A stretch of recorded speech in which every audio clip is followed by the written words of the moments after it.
¿Sabes que tu auto es una de las mayores inversiones que harás en tu vida? No importa si es nuevo o es usado. ¿Sabes qué cobertura tienes para protegerlo? ¿Sabes cuánto pagas por cuya cobertura? ¿Conoces a tu agente de seguros? Opportunity Insurance está aquí para contestarle todas sus preguntas. Bienvenidos. Para ayudarle a escoger su mejor opción según sus posibilidades. Y recuerde, Opportunity Insurance, la oportunidad de andar por la vida asegurado. Regresamos con Agárrate. Yo te invito a que visites la sede física de Farm Aid Pharmacy que queda en Pembroke Pines. Si necesitas medicinas y solo cuentas con las instrucciones del médico de tu país de origen, en Farm Aid Pharmacy te van a vender todo lo que necesites con esas instrucciones. Y pronto también Farm Aid Pharmacy va a estar en El Doral y en la ciudad de Orlando. En El Doral y en Orlando también vas a poder adquirir todas las medicinas con las instrucciones del médico de tu país de origen.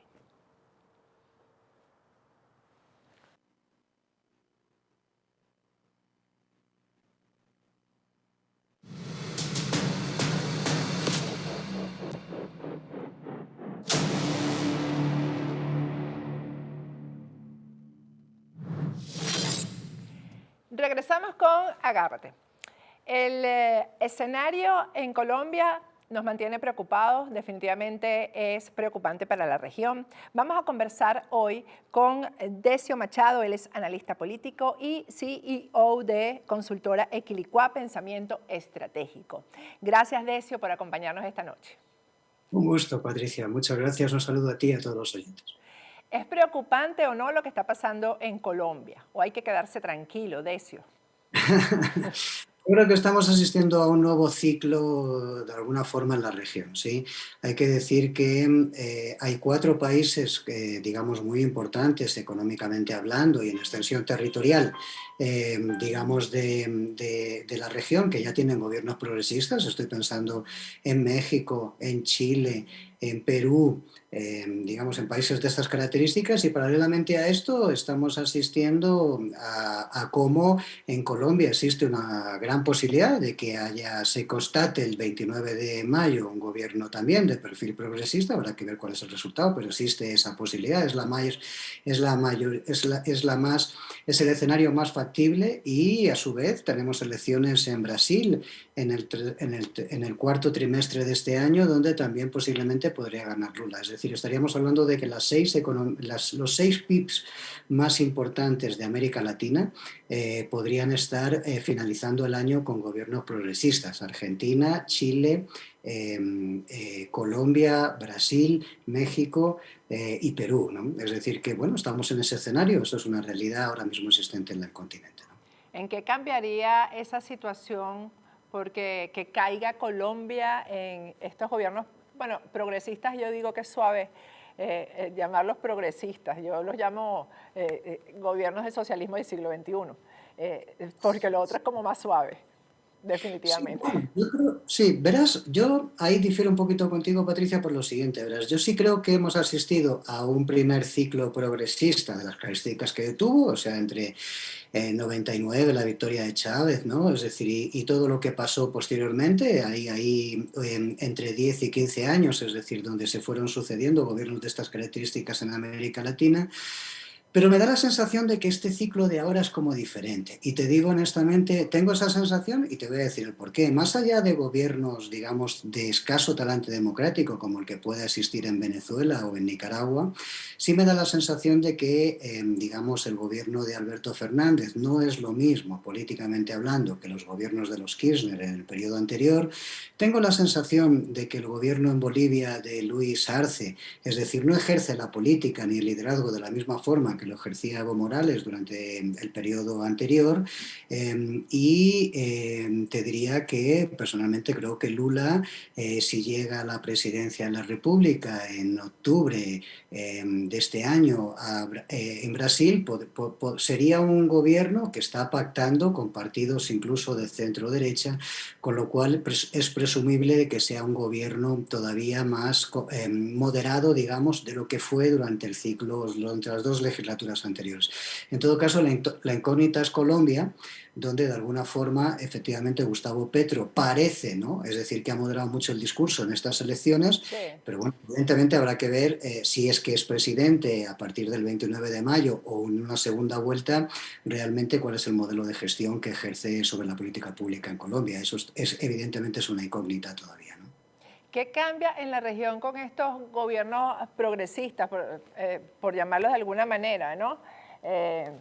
Porque sí, yo creo que moderan quizás el lenguaje, pero no siento a la población contenta con ellos tampoco.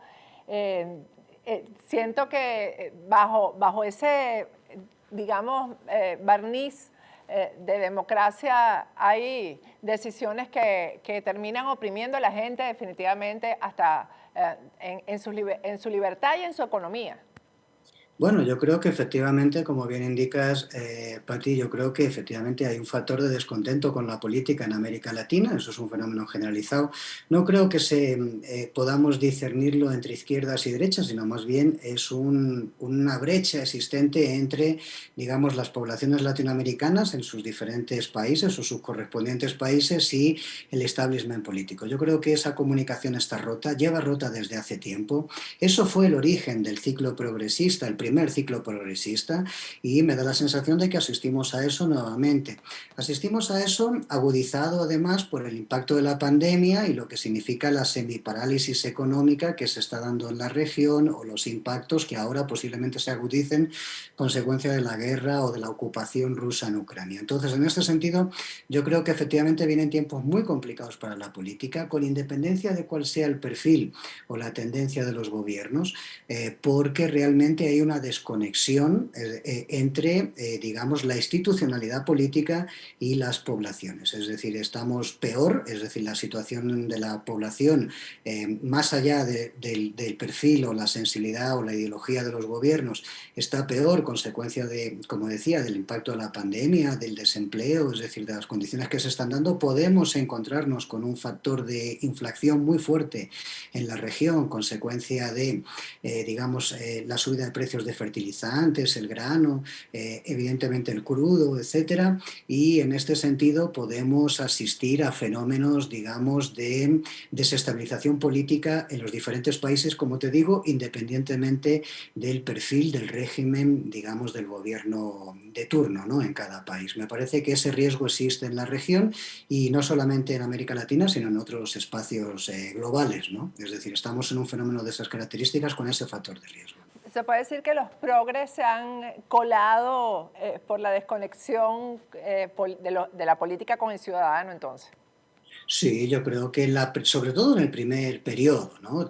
Me atrevería a decirte que durante el primer ciclo progresista, evidentemente, eso fue uno de los mecanismos estratégicos, diría yo, es decir, electorales, digamos, de comunicación por parte de las campañas políticas y de las propias políticas de comunicación gubernamentales, una vez en el gobierno, de este perfil, de este tipo de gobiernos. Acuérdate de que hay una lógica, digamos, en el populismo que es esta de conflictuar, digamos, con el establishment, ¿no? Esta cosa de la partidocracia o la oligarquía, etcétera, y yo, la voz del pueblo, ¿no? Eso evidentemente forma parte de un juego político y evidentemente eso se dio fundamentalmente y creo que se agudizó fundamentalmente durante el primer periodo. En este caso en concreto, en este nuevo ciclo que estamos asistiendo, me atrevo a definirlo como ciclo, hay que poner esto entre comillas, ¿no? Pero en este nuevo periodo, digamos, de resurgimiento de regímenes de perfil de izquierdista o progresista, digamos, eso no está tan claro, pero evidentemente yo creo que sí afecta mucho, por ejemplo, en el caso de Colombia, el impacto de la pandemia, digamos, más allá de la gestión de Iván Duque, que es una gestión muy discutida, ¿no?, y muy conflictiva, ¿no? Es decir, digamos, hay un malestar por parte de la sociedad colombiana en este sentido y ahí está un poco la expresión del voto de Petro, o por lo menos del pacto histórico en estas elecciones legislativas y la que se prevé, digamos, pudiera darse en las presidenciales, pero, digamos, de alguna forma es esta ruptura tal. Fíjate un dato muy curioso, Uh -huh. la coalición de centro que representa el centro político en Colombia, el Centro Esperanza, que es la que encabeza Sergio Fajardo. En el Senado ha tenido un youtuber, que es JP Hernández, es un muchacho, un influencer de las redes sociales y un youtuber, ha tenido 1,2 millones de votos en el Senado, es el candidato del centro más votado, incluso por encima de Humberto de la Calle, que parecía que era como el líder de esa coalición política, digamos, en la lista del Senado, porque había sido el negociador de los acuerdos de paz durante el gobierno del presidente Santos. Quiero decirte con esto de que ese tipo de expresiones, es decir, donde un joven sin experiencia política, youtuber, tecnológico, que cuestiona la corrupción política del establishment político, más allá de ideologías, porque este además es de centro, etcétera, tiene estos resultados electorales, de alguna forma es una expresión de la población sobre que está buscando como cosas diferentes. La cosa diferente es Petro. Bueno, en Colombia en este momento sí, porque no ha gobernado la izquierda, no ha pasado por el ciclo progresista anterior. En este caso es una novedad. En otros países, digamos, eso sería más discutible, ¿no? Sí, aquí viene un contraste fuerte en Colombia.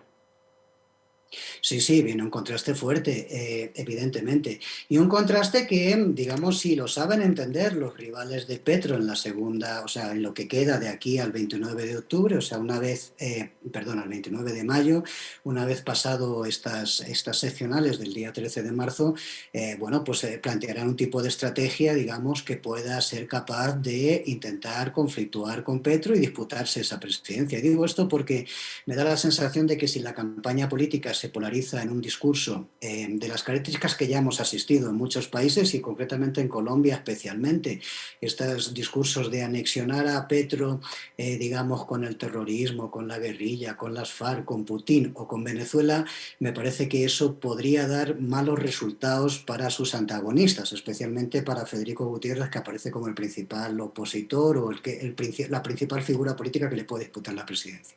Yo creo que si enfocan la campaña por otro lado, es decir, una disputa dialéctica, una campaña de contraste positivo, etcétera, quiero decir, en ese sentido, posiblemente de propuestas, posiblemente pudiese aspirar, digamos, tener más posibilidades, digamos, el sector conservador frente a lo que parece que sería el candidato principal o a derribar, que es Petro. Debo decir en este caso, Patricia, que de todas formas hay que ver qué pasa el 29 de mayo, es decir, tampoco está todo jugado.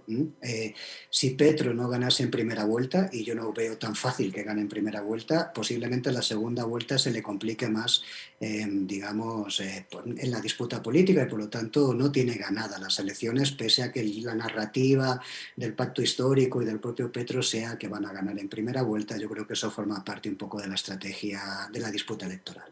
Bueno, pero tampoco cumplió con la cantidad de votos que decía que ganaba el domingo, ¿no? Sí, sí, por eso digo, precisamente por eso, porque hay algunos indicadores que dirían que esto puede estar más disputado. De todas formas, depende un poco de cómo se comporte, digamos, la política de alianzas durante estos 2 meses y medio que tenemos hasta las elecciones, ¿no? Es decir, yo creo que todos están obligados a disputarse el voto del centro, de alguna forma, de generar coaliciones políticas. Petro yo creo que ha moderado mucho el discurso también buscando eso, ¿no? Al mismo tiempo, Federico Gutiérrez, digamos, tiene que trabajar también para generar coaliciones o tirar del voto del centro, porque si no, evidentemente no va a llegar el 29 de mayo a poder disputar la presidencia con Petro. Entonces, en este sentido, te digo que todavía hay muchas fichas en el tablero y hay que ver cómo se cruzan los alfiles, ¿no? De alguna forma. Sí, y el debate ayer se concentró, creo yo, en estas acusaciones de las relaciones de Petro con el terrorismo, con la guerrilla. ¿Se sigue concentrando el ataque y la campaña en eso? Yo me temo que eso va a ser así en estos 2 meses y medio. Y no es bueno para la política, lo digo honestamente, para ninguno de los dos candidatos. Y no es bueno tampoco para la sociedad colombiana, porque es una lógica de polarización que ya está, ¿no? Los resultados del 13 de marzo demuestran de alguna forma que el centro fue el que se quedó atrás y de alguna forma polarizan, digamos, las sensibilidades conservadoras y estas sensibilidades progresistas, ¿no? Unas representadas por Gutiérrez y otras por Petro. Yo diría que, digamos, la estrategia posiblemente evidentemente del petrismo sea, digamos, identificar a Gutiérrez con la continuidad y por lo tanto con el gobierno de Iván Duque y con Uribe, que ha sido de alguna forma esa sensibilidad del uribismo, que ha sido, digamos, un gran liderazgo en Colombia durante muchos años, ahora parece que entra en decadencia, por lo menos por los resultados que vimos el 13 de marzo, y al mismo tiempo me imagino que la estrategia de Gutiérrez va a ser también intentar identificar en una estrategia de miedo a Petro con regímenes políticamente fracasados, hablemos claro, como el caso de Venezuela, ¿no? O digamos estas lógicas guerrilleras y terroristas, etcétera, digamos de las FARC y de estos antecedentes históricos de Colombia.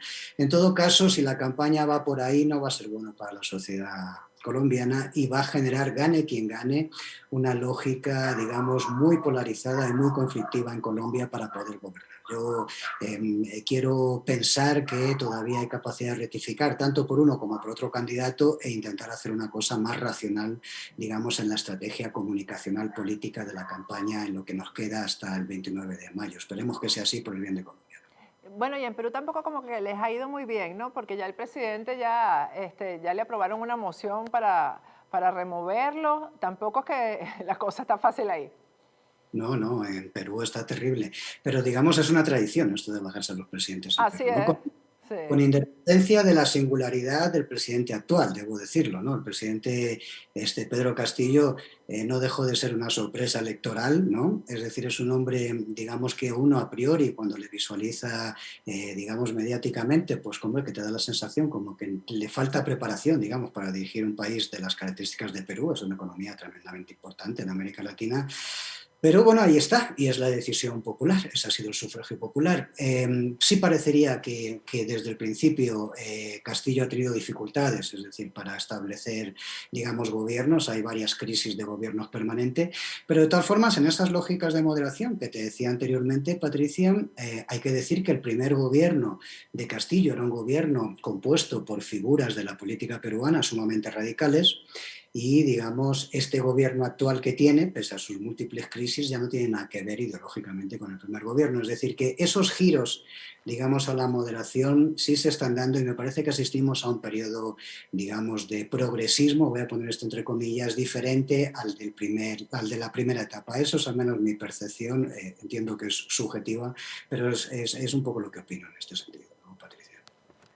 Un cambio radical en América Latina definitivamente, Decio. Gracias por este análisis. Gracias, muy amables. Vamos a ir a un corte y al regreso seguimos con Agárrate.